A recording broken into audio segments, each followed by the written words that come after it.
Hello all. इस lecture में हम पढ़ते हैं नॉन फाइनेंशियल इंसेंटिव्स के बारे में।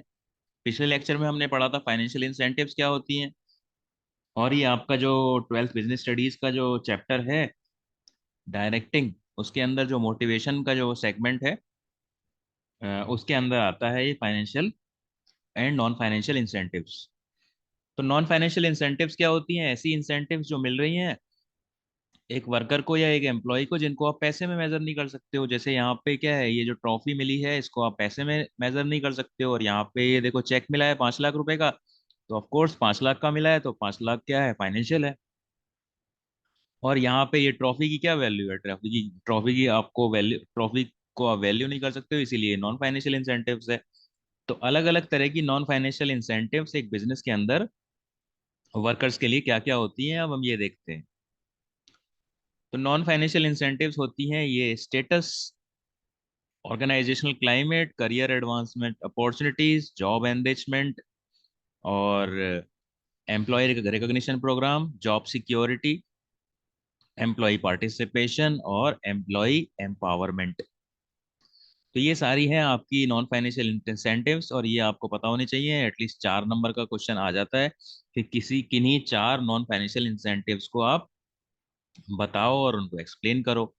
ठीक है, तो वन बाय वन हम ये देखते हैं कि इनके क्या मीनिंग है। सो नॉन फाइनेंशियल इंसेंटिव्स की डेफिनेशन देखो पहले क्या होती है। So all the needs of the employees are not satisfied by money alone. ठीक है, एक लिमिट के बाद क्या है, पैसा आपको मोटिवेट नहीं करता, फिर आपको दूसरी चीजें चाहिए होती हैं। और psychological and social and emotional factors also play an important role in providing motivation. So non-financial incentives mainly focus on these needs. तो किस तरह की नीड्स को कंप्लीट करती है? Psychological, social and emotional. अगर आपसे पूछूं कि मास्लो की जो हायरार्की नीड थी उसमें ये वाली जो नीड्स हैं वो कौन कौन से होती हैं, उनको हम बोलेंगे सोशल नीड्स। ठीक है, सोशल नीड्स होती हैं, या फिर हम बोलेंगे एस्टीम नीड्स। ठीक है, तो सोशल और एस्टीम ये दोनों तरह की नीड्स को कौन कौन फुलफिल करता है? Non financial incentives. So non-financial incentives mainly focus on these needs. Sometimes monetary aspect may be involved in non-financial incentives as well, but the main emphasis is on psychological and emotional satisfaction rather than money-driven satisfaction. For example, a promotion gives psychological satisfaction to the employee. However, it may also involve higher salary, but non-monetary aspects override the monetary aspect. तो promotion क्या है? Promotion एक non financial incentive है। देखो, आपको अगर promotion मिल गया, कहीं पे आप जॉब करते हो, तो क्या है, साइकोलॉजिकल आपको बहुत बेनिफिट मिलेगा। साइकोलॉजिकल आप बहुत मोटिवेटेड फील करोगे, लेकिन सैलरी तो बढ़ेगी ही बढ़ेगी। लेकिन ये प्रमोशन में जो नॉन फाइनेंशियल फैक्टर होता है वो ज़्यादा इंपॉर्टेंट होता है। अगर आपका प्रमोशन हो गया और सैलरी बहुत कम बढ़ी तो भी आप खुश हो जाओगे। ठीक है, तो यानी कि इसमें नॉन फाइनेंशियल वाला जो पार्ट है वो ज़्यादा इंपॉर्टेंट है, इसीलिए हम इसको नॉन फाइनेंशियल इंसेंटिव बोलते हैं, प्रमोशन को। सो पहला क्या है? स्टेटस। स्टेटस का मतलब क्या है? आपका एक बिजनेस के अंदर स्टेटस चेंज हो गया, आपका प्रमोशन हो गया। आप अगर सेल्स एग्जीक्यूटिव हो तो आपको सेल्स सुपरवाइजर बना दिया। ठीक है, या फिर सीनियर सेल्स एग्जीक्यूटिव बना दिया, तो आपका स्टेटस चेंज हो गया। ठीक है, स्टेटस का मतलब पोजीशन। सो स्टेटस मींस रैंकिंग और पोजीशन इन द ऑर्गेनाइजेशन और hierarchy. The authority, responsibility, rewards, recognition, perquisites, and prestige of a higher job indicates the status given to the employee at higher position. ठीक है, तो यानी कि कोई जो worker है वो सेल्स एग्जीक्यूटिव है, और उसको क्या बना दिया? उसको बना दिया हमने सीनियर सेल्स एग्जीक्यूटिव बना दिया। ठीक है, या फिर सेल्स सुपरवाइजर बना दिया। तो ऑफ कोर्स देखो, उसका स्टेटस बढ़ गया, थोड़ा सीनियर हो गया है। ठीक है, एक तरीके से हम कह सकते हैं कि उसका प्रमोशन हो गया है, तो साइकोलॉजिकली ये उसको बहुत मोटिवेट करेगा। तो psychological, social and esteem needs of an individual are satisfied by the higher status. तो जैसे ही आपका स्टेटस बढ़ता है किसी वर्कर का, तो आपकी साइकोलॉजिकल, सोशल और एस्टीम नीड्स, ठीक है, वो कंप्लीट हो जाती हैं। उसके बाद ऑर्गेनाइजेशनल क्लाइमेट। एक बिजनेस के अंदर कैसा क्लाइमेट है, कैसा कल्चर है, ठीक है, लोग एक दूसरे को कोऑपरेट करते हैं या नहीं करते हैं, ठीक है, तो एक अच्छा एनवायरनमेंट होता है, कभी कभी हम करते बोलते हैं वर्क कल्चर, ठीक है, तो बड़ी बड़ी कंपनीज जो होती हैं वहाँ वर्क कल्चर बहुत अच्छा होता है। वर्क कल्चर का मतलब क्या है, जैसे ये जो मैंने पिक्चर ली है, आई थिंक ये टीसीएस की या फिर इन्फोसिस, इनमें से किसी आईटी कंपनी की है, बेंगलोर की, ठीक है, तो यहाँ पे देखो ये वर्कर्स नहीं लग रहे, ये किसी टीम का पार्ट लग रहे हैं और they are looking very motivated, ठीक है, तो क्यों, क्योंकि यहाँ पे कल्चर ऐसा है, तो ऑर्गेनाइजेशन में क्लाइमेट ऐसा है, तो organisation climate indicates the characteristics of an organisation which differentiates one organisation from the other.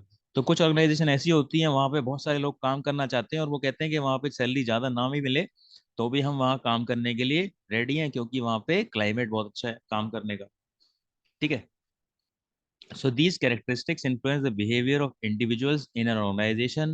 Some of these characteristics are individual autonomy. ये क्या होता है, देखो मोस्टली आईटी कंपनीज में बहुत होता है कि वो आपको आज़ादी दे देते हैं कि आपको ये काम करना है, अब जैसे करना है आप डिसाइड करो, ठीक है, आप ऑफिस में आओ, जैसे कुछ मैंने देखा, आप देखो कुछ जॉब होती है 10 to 6 होती है, ठीक है, तो 10 से 6 कितना हो गया, 8 आवर्स हो गया, ठीक है। अब कंपनी ने क्या बोल दिया है कि 8 AM और 8 PM, ठीक है, इसके बीच में कभी भी 8 घंटे आ जाओ, ठीक है, तो तो यानी कि अगर 10 बजे आओगे तो 6 बजे आप चले जाना, और 11 बजे आओगे तो 7 बजे चले जाना, 9 बजे आओगे तो 5 बजे चले जाना, 8 बजे आओगे तो 4 बजे चले जाना।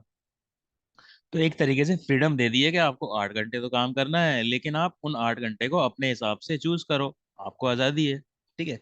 तो अच्छी कंपनीज में इस तरह का कल्चर होता है, और आईटी कंपनीज में ऐसा बहुत होता है, और जब से वर्क फ्रॉम होम आया है तब से देखो वर्क फ्रॉम होम भी चल गया है, ठीक है। तो reward orientation, consideration to employees and risk taking, तो ये सारी चीजें एम्प्लॉयज को दी जाती हैं कि अच्छा काम करेंगे तो उनको रिवार्ड मिलेगा, ठीक है। और कंसिडरेशन टू एम्प्लॉयज मतलब एम्प्लॉयज के साथ कोई इशू है, कोई प्रॉब्लम है, कोई फैमिली रीजंस हैं, ठीक है, और उसको कुछ छुट्टियां चाहिए या फिर कुछ स्पेशल फेवर चाहिए, तो उस चीज़ को कंसीडर किया जाता है, और नॉर्मली एम्प्लॉयज के लिए जो अच्छा होता है वो किया जाता है। और रिस्क टेकिंग क्या होता है, एम्प्लॉयज को बोला जाता है कि आप थोड़ा रिस्क ले लो, नो प्रॉब्लम, ठीक है। और जब उनको बोला जाता है कि आप रिस्क ले सकते हो अपने बेस के अंदर अपने अकॉर्डिंग, तो ऑफ कोर्स रिस्क टेकिंग क्या है, एक तरीके से आपने उनको ऑटोनॉमी दी है। ऑटोनॉमी क्या होता है, थोड़ी सी आज़ादी दी है। ऑटोनॉमी वर्ड, ऑटोनॉमी बना है ऑटोनोमस वर्ड से। ऑटोनोमस का मतलब क्या होता है, जो ऐसे इंस्टीट्यूशंस जो खुद पे डिपेंड है।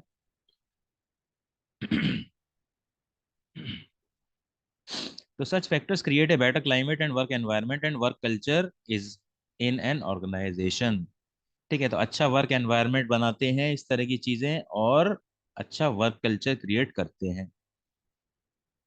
और करियर एडवांसमेंट अपॉर्चुनिटीज, तो काफी सारी जॉब्स ऐसी होती हैं कि वहां पे अगर आप एक पोजीशन पे ज्वाइन कर रहे हो तो आपको पता है कि 15 साल बाद भी आप उसी पोजीशन पे काम करते रहोगे, तो वो क्या है, वहां पे कोई करियर एडवांसमेंट अपॉर्चुनिटी नहीं है। लेकिन कुछ कंपनीज में क्या है, लोग प्रमोट होते हैं और ऊपर हायरकी में जाते हैं, तो ये अपने आप में एक इंसेंटिव होता है, इससे जो वर्कर्स हैं वो मोटिवेट होते हैं कि वो भी थोड़ा प्रमोट होंगे कुछ टाइम के बाद और उनकी साइकोलॉजिकल और सोशल नीड्स कंप्लीट होंगी, एस्टीम नीड्स कंप्लीट होंगी, ठीक है। तो it involves providing employees with opportunities to improve their skills and expertise, so they are better equipped to be promoted at higher positions, ठीक है, तो उनको ट्रेनिंग दी जाती है, ठीक है। और सपोज कहीं पे वैकेंसी है मैनेजर की, तो उस मैनेजर को आप बाहर से रिक्रूट नहीं करते हो, अंदर से रिक्रूट करते हो। तो जब अंदर से रिक्रूट करोगे तो जो अंदर जो एम्प्लॉयज काम कर रहे हैं उनको मोटिवेशन मिलेगा कि वो अच्छा काम करेंगे, तो उनका प्रमोशन होगा, ठीक है। तो इंटरनल सोर्स ऑफ रिक्रूटमेंट एक रीजन है, ठीक है। इस ये जो करियर एडवांसमेंट अपॉर्चुनिटी है, ये कहाँ से आता है, ये इंटरनल सोर्स से आता है। और यहाँ पे ट्रेनिंग की बात भी की गई है, internal source of recruitment. So different skill development programs are and sound promotion policy will help employees to achieve promotion which works as an incentive or tonic to encourage employees to show improvement in their performance। तो training कराई जाती है employees की, ठीक है। Training भी क्या है, वर्क रिलेटेड भी होती है, ठीक है, और जनरल भी होती है। जनरल में क्या आता है, पर्सनैलिटी डेवलपमेंट के कोर्सेज आते हैं और इंग्लिश कम्युनिकेशन आता है उसके अंदर, ठीक है। तो इस तरह की जो ट्रेनिंग करी कराई जाती है उनसे क्या है, एम्प्लॉयज थोड़ा और ज़्यादा एफिशिएंट बनते हैं, उनकी क्वालिटी इंप्रूव होती है और उनके एडवांसमेंट के अपॉर्चुनिटी, उनके ग्रोथ अपॉर्चुनिटीज बढ़ जाते हैं। उसके बाद जॉब एनरिचमेंट। जॉब एनरिचमेंट का मतलब क्या है, एनरिच करना मतलब किसी चीज़ की क्वालिटी बढ़ाना, ठीक है। तो यानी कि आप जो काम कर रहे हो उसकी क्वालिटी बढ़ा दी, यानी कि आपके जो बॉस का जो काम था ना, एक दो बॉस के जो काम है वो आपको दे दिए कि आप ये भी करोगे अब, तो आपके जो काम है उसकी क्वालिटी बढ़ गई, ठीक है, एनरिचमेंट हो गया आपकी जॉब का, ठीक है। तो job enrichment involves designing jobs in A way that they include greater variety of work content, require higher level of knowledge and skills, give more autonomy and responsibility to employees, provide growth opportunities and improve work experience। तो यहाँ पे important चीज क्या है, higher level of knowledge, जहाँ पे चाहिए होता है वो वाली नॉलेज और वो वाली स्किल्स, ठीक है, वो उस तरह का काम दिया जाता है एम्प्लॉयज को। तो उन्हें थोड़ा मोटिवेटेड फील होता है कि उन्हें लगता है कि वो अच्छा काम कर रहे हैं, इसीलिए उनको थोड़ा और हायर लेवल के कुछ काम दे दिए गए हैं, ठीक है। सो job enrichment aims at making jobs more interesting, then the job itself becomes a source of motivation। तो जॉब को आपका काम करना है, आप ज्यादा इंटरेस्टिंग बना दो जॉब को, ठीक है, तो आपकी जॉब ज्यादा इंटरेस्टिंग हो जाएगी, तो क्या होगा, अपने आप में वो ज्यादा मोटिवेटिंग बन जाएगी, ठीक है। तो जॉब को ज्यादा इंटरेस्टिंग बनाना, इसी को बोला जाता है जॉब एनरिचमेंट, ठीक है। यानी कि आपका क्वालिटी ऑफ वर्क बढ़ा देना, और जो हो सकता है कि मैनेजर अगर 10 काम करता है तो मैनेजर ने अपने 10 में से दो तीन काम आपको करने के लिए दे दिए, तो यानी कि आपका जो वर्क है उसका लेवल बढ़ गया है थोड़ा सा। उसके बाद एम्प्लॉय रिकॉग्निशन प्रोग्राम। तो आजकल बड़ी बड़ी कंपनीज में देखो, एम्प्लॉय ऑफ द मंथ चलता है, एम्प्लॉय ऑफ द वीक चलता है, और सेल्स की जॉब में तो क्या होता है, डेली के बेसिस पे कौन कितनी सेल कर रहा है, ठीक है, एम्प्लॉय ऑफ द डे। तो इस तरह की के जो स्कीम्स होती हैं, और नोटिस बोर्ड्स पे जो बेस्ट परफॉर्मर्स हैं उनके फोटो वगैरह लगा देते हैं कि ये इस महीने के बेस्ट परफॉर्मर हैं, ठीक है। तो इस तरीके से एम्प्लॉयज को मोटिवेशन मिलता है। So employees expect their good work to be recognised और acknowledged by the management, such recognition motivates them. और देखो, जब रिकॉग्नाइज किया जाता है, तो अगर मैं आपको बताऊं कि मास्लो की कौन सी नीड कंप्लीट होती है, मास्लो की जो चौथी वाली नीड होती है, एस्टीम नीड्स कंप्लीट होती है, जब आपके काम को अप्रिशिएट किया जाता है या रिकॉग्नाइज किया जाता है अच्छे काम को। तो some examples are congratulating the employees for good performance. तो सब लोग खड़े हैं तो क्लैपिंग वगैरह करते हैं और उसका नाम लेके के इन्होंने बहुत अच्छा काम किया है, तो ये क्या है, एक नॉन फाइनेंशियल इंसेंटिव है। और displaying the good performers in the company's newsletter and magazine. Company की न्यूज लेटर और मैगजीन में जो अच्छा काम कर रहे हैं उनका नाम मेंशन किया जाता है, ठीक है। और डिस्ट्रीब्यूशिंग मेमेंटो, और complimentaries like T shirts, caps, watches give rewards to employees for the best suggestion regarding the business operations. तो एक सजेशन का भी स्कीम होती है, ठीक है, जो अच्छा सजेशन, सब जिसका सजेशन सबसे अच्छा होता है उनको रिवार्ड दिया जाता है, ठीक है। तो जैसे कि मान लो एम्प्लॉयज को बोला गया है सजेशन देने के लिए, तो सपोज बेस्ट सजेशन है, सेकंड बेस्ट है और थर्ड बेस्ट है। तो सबसे अच्छा सजेशन है उनको क्या क्या दे दिया, 20,000 का इनाम दे दिया। सेकंड बेस्ट सजेशन को दे दिया 10,000 रुपए का इनाम, ठीक है। और थर्ड बेस्ट सजेशन को दे दिया 5,000 रुपए का इनाम, ठीक है। तो इस तरीके से बेस्ट सजेशंस को रिवार्ड किया जाता है। फिर जॉब सिक्योरिटी। जॉब सिक्योरिटी क्या होती है कि आप जॉब कर रहे हो, तो आपको जॉब से नहीं निकाला जाएगा नियर फ्यूचर में, ठीक है। और जॉब सिक्योरिटी आप देखो, मास्लो की कौन सी नीड थी, दूसरे वाली, safety and security need fulfil होती है, ठीक है, इससे। तो job security provide certain stability about the future income of the employees and they are less worried about the instability of their employment. तो यानी कि एम्प्लॉयज को पता है कि उनकी जॉब नहीं जाने वाली है, अगले काफी टाइम तक वो जॉब कर में लगे रहेंगे या जॉब से नहीं निकाला जाएगा उनको।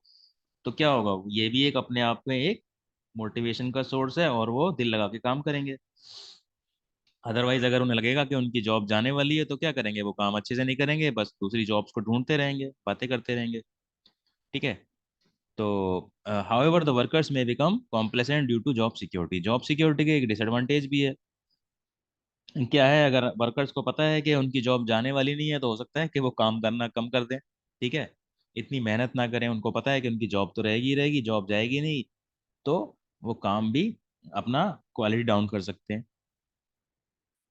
फिर एम्प्लॉय पार्टिसिपेशन। सो एम्प्लॉय पार्टिसिपेशन का मतलब क्या होता है कि जो मैनेजमेंट जो डिसीजंस ले रहा है उसमें एम्प्लॉयज से पूछा जा रहा है।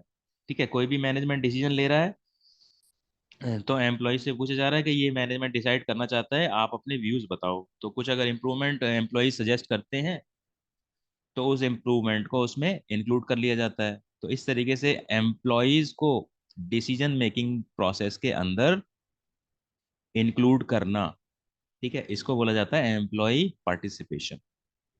So it means involving employees in decision making process of an organization in many companies। joint management committee, joint management committee क्या होती है, उसमें मैनेजमेंट के कुछ लोग होते हैं और वर्कर्स होते हैं। ठीक है, जो सपोज मैनेजमेंट कमेटी में 10 लोग हैं तो 10 में से तो हो सकता है कि 6 मैनेजर्स होंगे और 4 वर्कर्स होंगे। तो ये 6 और 4 मिलके एक कमेटी बन गए और ये लोग डिसाइड करते हैं अलग अलग चीजों के बारे में। ठीक है, वर्क कमेटी बना देते हैं। वर्क कमेटी क्या होती है, वर्क कमेटी एम्प्लॉयज की होती है। ठीक है, सपोज 10 वर्कर को मिला के एक कमेटी बना दी जो वो अलग अलग जितने भी इश्यूज हैं वर्कर्स के, उनको क्या है वो सॉल्व करते हैं। और कोई प्रॉब्लम होती है तो वो मैनेजमेंट को रिपोर्ट करते हैं उन चीज़ों को। कैंटीन कमेटीज होती हैं, जो कंपनीज एम्प्लॉयज को खाना देती हैं, खाने के लिए फ्री मील देती हैं, तो उनके साथ सबसे बड़ी प्रॉब्लम क्या होती है, एम्प्लॉयज कंप्लेंट करते हैं कि खाने की क्वालिटी बहुत खराब है। तो एम्प्लॉयज के एक ग्रुप की एक कमेटी बना दी जाती है जो कैंटीन की जितनी भी चीजें होती हैं, कैंटीन की जो खाने की क्वालिटी को कैसे इंप्रूव किया जाए, इस पे कंसंट्रेट करते हैं। ठीक है, तो कैंटीन कमेटी वो होती है। Canteen committees are formed so that the employees also participate in these committees and be a part of the decision making process. तो एम्प्लॉय पार्टिसिपेशन का मतलब यही है कि डिसीजन मेकिंग प्रोसेस में आप एम्प्लॉयज को इन्वॉल्व करो। और ये चीज आपको बहुत कॉमन कहाँ देखने को मिलती है, जैपनीज मैनेजमेंट के अंदर। जापान में तो ये मैंडेटरी है, जब भी कोई डिसीजन लिया जाता है तो वर्कर से कंसल्ट करने के बाद ही लिया जाता है। उसके बाद एम्प्लॉय एम्पावरमेंट। सो एम्पावरमेंट का मतलब क्या होता है, empowerment means get giving more powers and autonomy to subordinates। So empowerment makes people feel that their job is important and they contribute positively towards their work and duties. तो empowerment का मतलब वही हो गया, ज्यादा उनको फ्रीडम दे दी, autonomy दे दी। ठीक है, तो जब उनको बोला जाता है कि आप काम अपने हिसाब से करो, बस ये काम करना है, तो वर्कर्स भी थोड़ा खुश होते हैं कि उन्हें थोड़ा आज़ादी दे दी गई है अपने काम को करने के लिए। ठीक है, तो जब उनको थोड़ी सी फ्रीडम मिलती है अपने काम को करने के लिए तो हम उसको बोल सकते हैं एम्प्लॉय एम्पावरमेंट। तो देखो ये थी सारी नॉन फाइनेंशियल इंसेंटिव्स, और इसमें 5-6 तो कम से कम आपको हमेशा याद रहनी चाहिए। Status, organisational climate, career advancement opportunities, और जॉब एनरिचमेंट, और employ recognition programme, job security, employ participation and employee empowerment. थोड़ा आपको क्या ध्यान रखना है, ये जॉब एनरिचमेंट जो है और एम्प्लॉय एम्पावरमेंट, ठीक है, तो ये थोड़ा सा आपस में आपको लग रहा होगा मिलते जुलते हैं। जॉब एनरिचमेंट क्या होता है, आपके जॉब की क्वालिटी बढ़ाना, आप जो काम करते हो। ठीक है, मैनेजर एक दो काम करता है तो मैनेजर के काम भी आपको दे दिए गए करने के लिए, तो उसको जॉब मैनेजमेंट बोला जाता है। एम्प्लॉय एम्पावरमेंट का मतलब क्या होता है, आपको थोड़ी सी ऑटोनॉमी दे दी गई है। ठीक है, आप अपने हिसाब से काम करो। तो ये थी सारी non financial incentives. So that is it for this lecture, thank you.